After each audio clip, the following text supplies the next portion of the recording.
documented drama of an actual crime. For the next 30 minutes, in cooperation with the Los Angeles Police Department, you will travel step by step on the side of the law through an actual case transcribed from official police files.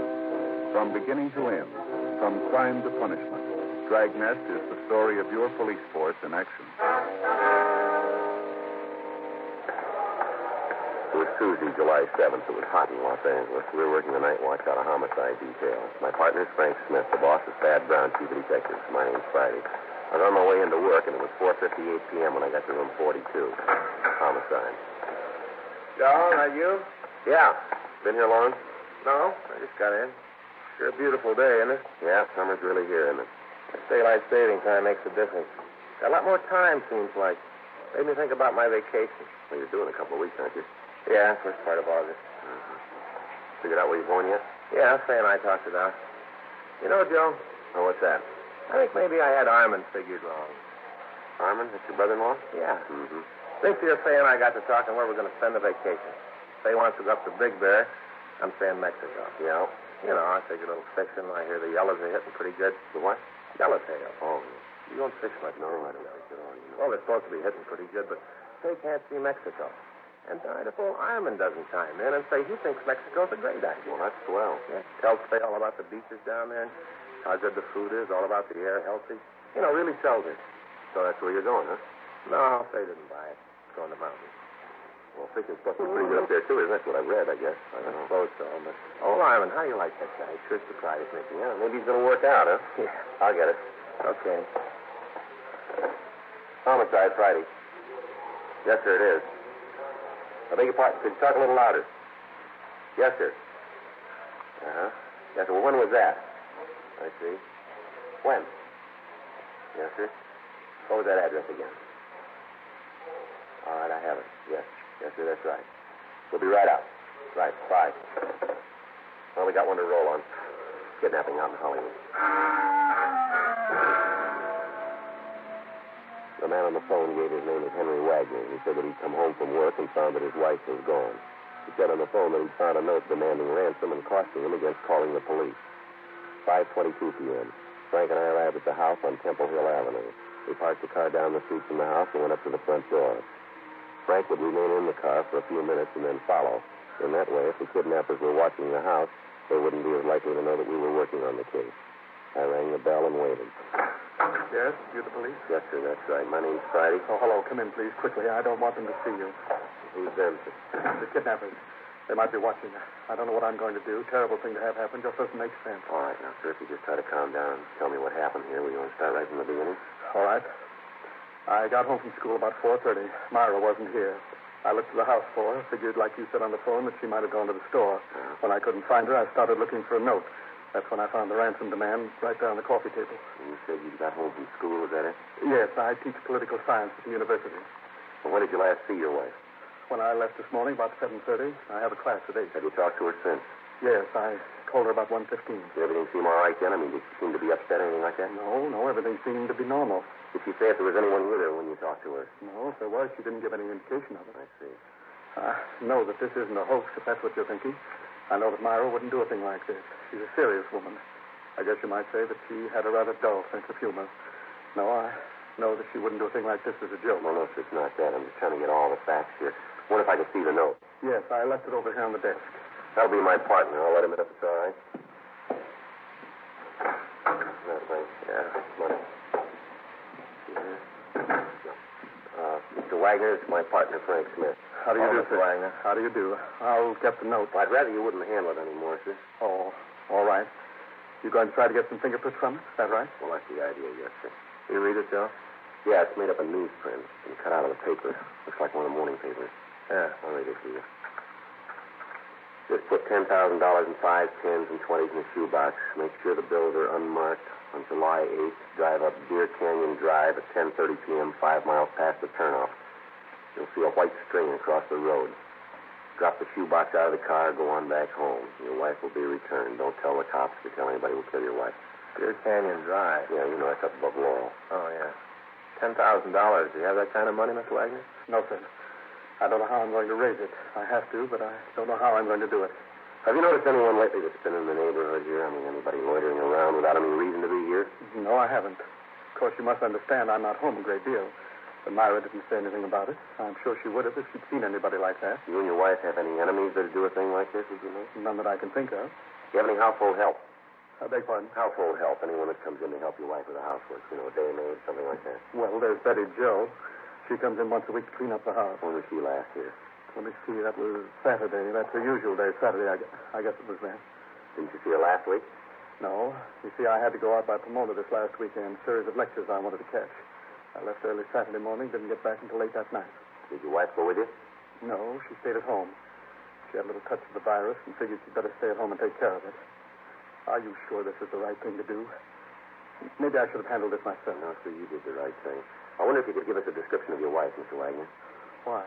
You aren't going to tell anyone else about this, are you? No, sir. The information will be handled in the usual confidential manner. Oh. Well, I guess you men know what you're doing. All right, sir, if you just give us a description, if you could. Well, Myra is about 5'3". Two men came out from the office and a stakeout was placed on the house. The note was taken downtown and photographed. Dean Bergman lifted several clean prints from it. However, comparison with those taken from Mr. Wagner eliminated them. The maid, Betty Jo, was contacted, but she could tell us nothing. In the meantime, Sergeant J. Allen at the crime lab prepared a cue box as directed by the abductors. Dummy packages of money were placed in the box, and the container was wiped clean of all fingerprints. The area where the meet was to take place was staked out. The following morning, Wednesday, July 8th, Henry Wagner went to teach his classes at the university as usual. Late in the afternoon, he returned home, and at 9:45 p.m., he got into his car and left the house. I'd gotten into the back seat of the car earlier, and I kept out of sight. In an undercover unit behind us, Frank, Lieutenant Gorham, and Gil Encinas kept us under observation in the event that we missed contact with the kidnappers. 10:26 p.m. We turned off Benedict Canyon onto Deer Canyon Drive. I hope I'm doing the right thing. I can't help thinking of what they might do to Myra. Try to take it easy, Mr. Wagner. We know how you feel. Everything that can be done has been taken care of here. That's what you've been telling me for the past hour. Doesn't make me feel any better about what's happening. Can you still see that car behind us? No. I think they dropped back when we turned off Benedict. Uh-huh. How's it look up ahead? Can't see much. Dark. How far off the canyon have we come? About 4.5 miles. You got your box right there ready to throw it out? Yes, sir. Right here on the seat. All right, now remember, when you toss it out, try to lift it by the string. Right, I'll remember. I just hope we're doing the right thing. I'll never forgive myself if anything happens to Myra. $10,000 just isn't worth it. Wait a minute. Mm-hmm. There it is. The string across the road. See anybody around it? No, it's so dark. I can't see anything but what's in front of the car. How close are we to the place here? About 50 or 60 feet. All right, now take it slow. Don't give any indication that you're not doing exactly what they told you to. And remember, don't handle that box. Hold it with a string. All right. We're here. I'm throwing the box out. All right, now close your door. What now? Walk the road a little, and then turn around and drive back. Act like everything is just the way they told you to handle it. All right. Take it easy now. We can turn around here. All right. You see anyone move for the money? No, not yet. Maybe when I get turned around. Just a second. Driveway here. Oh, pretty dark back there. I can't see anything at all. Nothing there. I don't see anyone.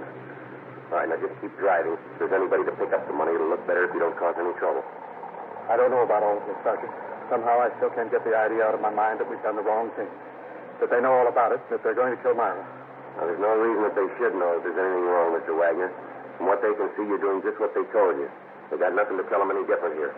But what if they found out? What if they know that you're working on the case? What if they know about it? They might kill Myra. I'd never forgive myself. I never should have told you about it. I should have taken care of it myself. They'll kill her. I know they will. They'll kill her because you're working on it. The way it is now, she hasn't got a chance. No, you're wrong there, Wagner. The odds are on her side now. 10:45 p.m. Henry Wagner and I left the meeting place. About a mile down Deer Canyon Drive, Wagner dropped me off, and then he started down Benedict Canyon Drive and continued on home. I met with Frank, Lieutenant Gorham, and Sergeant Gil Encinas, and we started back on foot. We cut off the road and waited on the hill overlooking the meeting place. Frank told me that they'd seen no activity on the road while Wagner and I were making the move. We moved in closer. 11:30 p.m. No sign of the kidnappers. The moon came up, and we could see the white string across the road. In a patch of manzanita, we could see the shoebox containing the dummy packages of money. We waited. Midnight. 1:30 a.m. Still no sign of the kidnappers. 2:30. 4. At 4:45 a.m., the sun came up, and Frank and I left the area. Lieutenant Gorham and Sergeant Gill and Phoenix continued to stake the meeting place. If the kidnappers had been in the vicinity, we'd missed them. Our only course now was to wait for them to contact Henry Wagner again. 8:15 a.m. Frank and I checked out and went on home to take a shower and get something to eat. At 11:12 a.m. Thursday morning, we checked back into the office. Last night, huh? Yeah, there's nothing to show for it. Anything from Gorman and Phoenix? No, I don't see anything. There's one thing I found out. What's that? I need a heavier coat for nights. Yeah? Saw an ad in the magazine. Advertised those English duffel coats. Look real good. What? Duffel coats. Wore them in the North Atlantic during the war. You know, Joe, they're real heavy. Got a hood that comes up. Should be real warm. A hood? Yeah, you know, like a monk wears. When you aren't wearing it, looks just like a collar. When it gets cold, you raise up the little gimmick, and there you are, warm as anything. You know, Frank, somehow I just can't see you in there. Yeah? Well, I noticed you weren't too warm last night. Next time we do duty like that, I'm going to be ready for it. Yeah. Just like a monk. I'll get it. Homicide fighting. Yes. Oh, yes, Mr. When was that? Uh-huh. Yes, sir, right away. Well, that's it. Huh? The Wagner woman, she's home.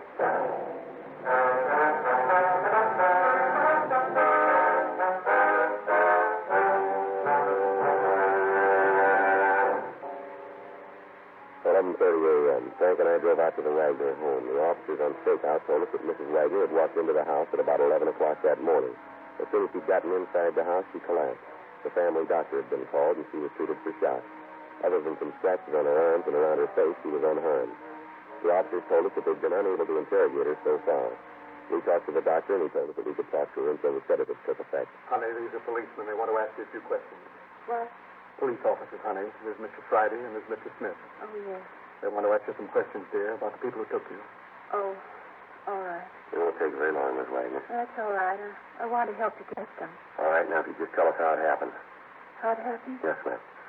Sergeant, you have to do this now. Maybe later when she's rested. Well, I'm sorry, Mr. Wagner. We haven't got much choice here. We'd like to get to the people who did this. If we wait until later, we might not be able to get them. Yes, I didn't think of that. Well, if the doctor says it's all right, go ahead. Miss Wagner, Yes? do you know the people who did it? The people who took you? No. You never seen them before? No, never. All right, now could you just tell us what happened? I guess so. They came to the door about 2:30. Who was they, ma'am? Oh, I just saw a man. Later, when we got into the car, there was a woman, too. All right, go ahead. They told me that Henry had been in an accident, that he'd been hurt, that he was at the hospital. Said they wanted to take me to him. Yes, ma'am. I didn't know any different. I went with them. I thought that Henry was hurt. I didn't know any different. You have to do this, officer. She's home, safe. That's all I care about. That's all that's important. Why don't you let her get some rest? Then you can talk to her. Talk as much as you want to her. But please, you can see what this is doing to her. Yes, sir. Now, look, this isn't easier on us. We've got a job to do here. Like we had when she was gone. You know how you feel, but we'd like to get to those people. It's all right, Henry. I'm all right, dear. Where'd they take you, ma'am? First, I think they were going to take me to a house near here. I didn't notice the street, but it was near here. I'm sure of that. Then when we got near there, I knew that something was wrong, that they weren't going to take me to Henry like they said. I knew it then. Mm-hmm. Right. I told them to let me out of the car, said that they'd better let me go. Mm-hmm. The woman, she was in the back seat with me, said for me to keep my mouth closed. I tried to get out the door, and she hit me. Then the two of them got into an argument. The man started to yell at the woman that it wasn't any good, that they'd better forget the whole thing. And the woman said that they'd gone too far for that now, that they had to go through with it. Uh-huh. Well, then they put a blindfold on me, tied my hands and blindfolded me, and then they started to drive. Well, at any time, did either of them use a name, you know, in talking to each other? No, I don't think so. At least if they did, I don't remember it. Uh-huh. Go ahead, Miss Wagner. Well, then they started to drive. I couldn't see where they were going, but I know that they headed out the Arroyo Seco toward Pasadena. I could tell from the way we went. Then I heard the woman talk about the turnoff to get on the Seco. Right then, the man told her to shut up. Yes, ma'am. We drove for quite a while and then stopped. They made me get out and took me into a house.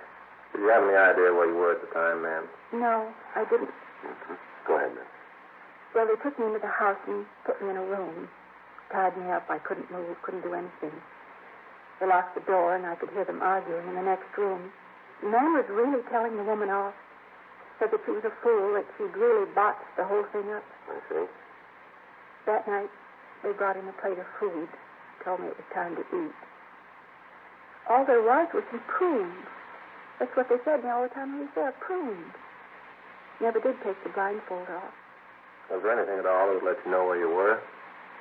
Oh, a couple of things. They're probably kind of silly, but maybe you can make something out of them. What's that, ma'am? Well, there was a clock that was in the room where they had me, one of those chime clocks, tolled every 15 minutes, like Westminster chimes. Yes, ma'am. I don't think it was a very big clock. Chimes sounded small. Mm-hmm. Then there were the trains. Trains? Yes, every once in a while I'd hear trains going past. Sounded like they were near, maybe a couple blocks away, not much more than that. But do you think that you could give us a description of the man and woman, Miss Wagner? Yes, I think so. First, I was so upset with thinking that Henry was hurt that I didn't notice, but I think I can describe them for you. All right, ma'am, that'll be fine. There's one thing, though. What's that? I'd be positive if I saw them.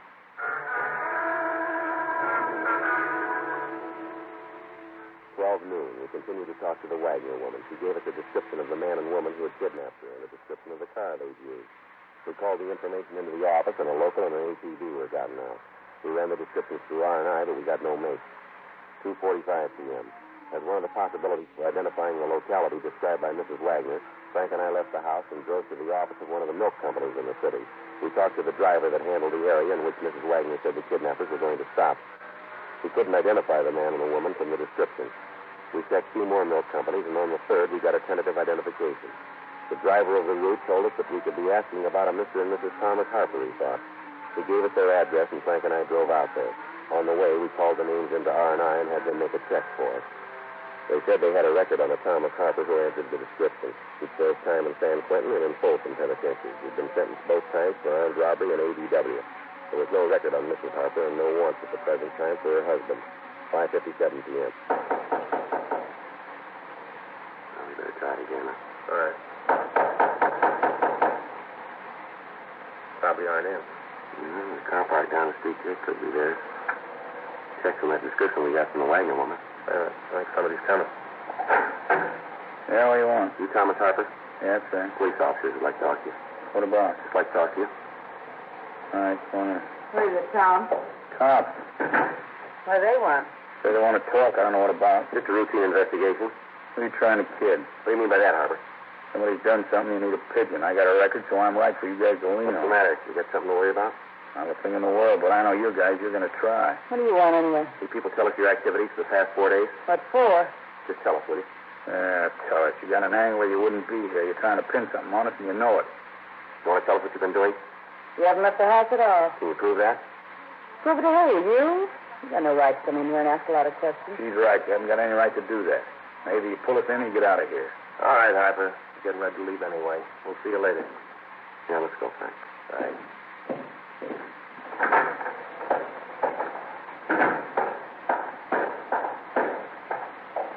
We better call the office and have the house staked. As soon as Ms. Wagner feels better, we'll have her see if she can make an identification here, huh? I don't think that'll be too hard, Joe. Found that bill from the gas company on a table in there. Yeah. House in Pasadena.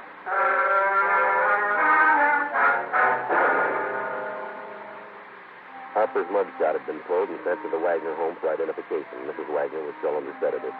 7:15 p.m. Frank and I drove out to Pasadena. We got in touch with the police department out there, and 2 officers were assigned to accompany us to the address on the gas bill. The house was unoccupied, and there were advertising papers strewn all about on the lawn. With the officers, we entered the house and went through it. In some of the rooms, there were pieces of furniture, and in the living room of the house, we found a mantel clock that chimed on the quarter hour. On an end table, we found a ball of white string. It looked like the same type that had been used to mark the meeting place up on Deer Canyon Drive. In one of the back bedrooms, we found prune seeds scattered around on the floor. A stakeout was arranged on the house. We contacted the men watching the Harper residence and found that the suspects were still there. 9:56 p.m. Frank and I arrived back at the Harper home in Hollywood. The lights were out and the house was dark. Frank went around to the back of the house. Yeah? What do you want this time of the night? Did you guys ever give up? All right, Harper, let's get dressed. We want to talk to you downtown. kind of pinch to me? You called it. For what? Kidnapping. Out of your mind. Come on, get dressed. Who is it, honey? Cops say we kidnapped somebody. What? Plus, there's an idea we kidnapped somebody. You're kidding. Afraid not, Miss Harper. You better get dressed, too. Anybody else in the house? Yeah, we take in board. Don't get smart. Where's that door go? Bedroom. This the one bedroom here? That's right. We're roughing it. Is the kitchen over here? Yeah. All right, come on. How about the bath?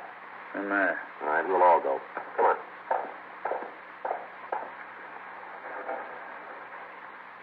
All right. Go back to the kitchen. This door go out the backyard? You're a cop. You figure it out. Okay, Frank. Everything all right there, Joe? Yeah, fine. You ain't kidding about the kidnap thing, are you? No, let's go. What makes you figure it might be us? You got a house in Pasadena? Why do you ask that? Have you got one? No. You're lying. Property records in Pasadena say you have. We checked the house, matches the one we're looking for. All right? That's right. We got the woman you kidnapped. She's identified your picture, you and your wife. She couldn't identify me. I ain't got a record. You ain't taking me no place. Frank, get out of the way. Hold it. Hold it right there. All right, come on. On your feet. Okay. You clean. Hands behind you. I told you what had happened. I told you should let her go right away. I told you. Oh, shut up. You and your bright ideas. $10 grand easy. You and your bright ideas. Well, look what I got. Look, Buster, you didn't yell when you started getting your hot little hands on that dough. You were all for it then. Well, we lost. What do you want me to do about it? Break down and ball? Should have known from the beginning. I had nothing but trouble with you from the start. Always wanting something easy. Always wanting big money. Never satisfied. That's the trouble with kids. Bad losers. Great winners, but bad losers. Well, you're a big boy now. You lost. That's all there is to it. Stop whining. Easy for you to say. If you get through with me, I'll be in for life. You got no record. She has now. Let's go.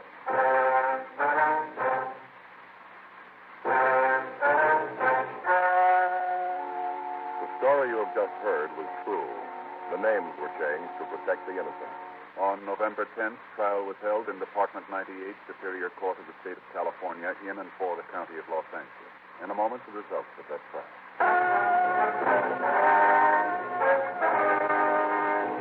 Thomas Fenton Harper was tried and found guilty of kidnapping. He was sentenced to life imprisonment in the state penitentiary, Folsom, California, without possibility of parole. His wife, Alice Mabel Harper, received a life sentence and is now in the California Institution for Women, Corona, California. Just heard Dragnet, a series of authentic cases from official files.